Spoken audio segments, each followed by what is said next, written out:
And with that, we had something happen in town yesterday, and I believe today there's a gay pride march and parade downtown. Now, my opinion about homosexuality does not matter. What matters is what God says about it.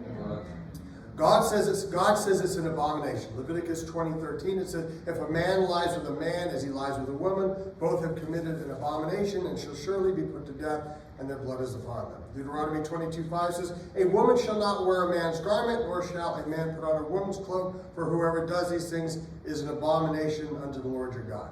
Any way you slice it or dice it, God's not cool with it. But God also tells us in Proverbs 16:5, everyone who is arrogant in his heart is an abomination to the Lord. Be assured he will not go unpunished. Proverbs 20:10 says, unequal weights and unequal measures are both like an abomination to the Lord. So there's a bunch of things that are an abomination to the Lord. But if we're walking around and thinking we're better than everybody else, we're haughty, that's an abomination. That's one of the things that God hates.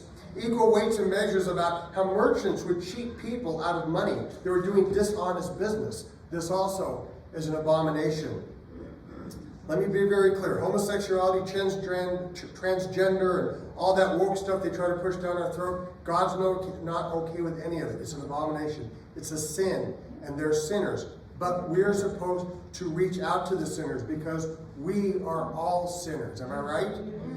So have you ever wondered why Christians seem to always pick on the same two groups, the homosexuals and the abortion groups? Do you know why that is? I believe the answer is very simple. Because adulterers, drunkards, druggies, they don't have rallies promoting. I mean, there's no rallies hey, let's adulterers, let's all get together, and then the Christians are going on the side of the street going, we hate adulterers, right? They don't promote their sin. They usually hide their sin. And when these sins are brought out in front of us, that's when we want to protest. You know, we could go downtown and protest and hold up signs and yell at them, you're going to go to hell. Do you really think that would change anyone's mind about their lifestyle? I think not. I think that's only going to push them further away from Jesus. Because we're all sinners, right? And does anybody here like it when their spouse points out your faults? What usually happens when your spouse points out your faults? There's an argument, right? People get defensive. You're not going to win anybody over to Christ if you're telling them how wrong they are all the time. It's very easy to point out the sin in someone else's life and not even recognize the sin in your own life. And this isn't a new problem. This has happened since the beginning. Let me tell you a story about a guy you might have heard of, mighty King David. King David, a man after God's own heart, right? And here's what was going on at this point. David, what he did was he had this guy named Uriah killed because he wanted to hook up with Uriah's wife, Bathsheba.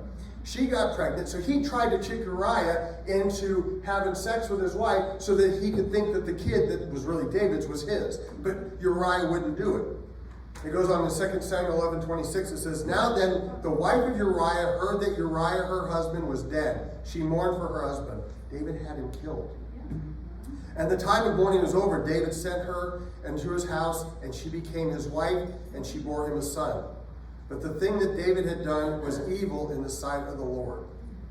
Samuel 12:1. Then the Lord sent Nathanael to David, and he came to him and said, there were two men in the city. One was rich and the other poor. The rich man had a great many flocks and herds, but the poor man had nothing except one little ewe lamb, which he bought and nourished, and it grew up together with him and his children, and he would eat the bread and drink of his cup and lie in his bosom, and he was like a daughter to him. Now a traveler was coming to the rich man, and the rich man was unwilling to take from his own flock and his herd to prepare for the traveler who had come. Rather, he took the poor man's ewe and prepared it for the man who had come. Then David's anger burned greatly against him and said to Nathanael, he said, as the Lord lives, surely this man who has done this deserves to die. He must make restitution for the lamb fourfold because he did this thing and had no compassion. And Nathan said to David, you are that man. How many times are we that man? Thus said the Lord God of Israel, it is I who anointed you king over Israel, and it is I who delivered you from the hand of Saul. Then David said to Nathan, he said, I have sinned against the Lord. And Nathan said to David, the Lord has taken away your sin. you shall not die. Remember that when we're ready to witness to other people. We have this sin. We can't be all haughty. We need to be realistic that we're all sinners. We're all saved only by the grace of Jesus Christ. And when we get enraged by the LGBTQ, RSTUV, whatever it is, we need to keep in mind that we are David. We are also sinners. When we see the homosexual community openly mocking God, and we see people belittling Jesus and being joyful in their sin, and they try to force evil into our society, into our children, and it makes us mad. We want to teach them a lesson because we just want it to stop. So how do we fight this? I say, you cannot go nuclear. Let's maybe try it the way Jesus did. Jesus, Matthew 5:16 says, in the same way, let your light shine before others so that they may see your good works and give glory to our Father who is in heaven. Mark 16:15. And he said to them, go out into the world and proclaim the gospel to the whole creation. I've had people say, they've got friends who are drunks or on drugs or whatever, and they say they're embarrassed to come to church because they're still not sober. I don't care. I would rather have someone drunk or high in church or gay in church or whatever the sin, because let's face it, everybody sitting here's got a sin. Unless somebody here's got it all figured out, let me know. We'll talk later. Right? We all struggle with sin, right? And so we need to show that love and compassion to them. And I'd rather have a sinner sitting in church than out there thinking that Christ hates them. How many people have ever felt that God didn't love you anymore because of some sin you did?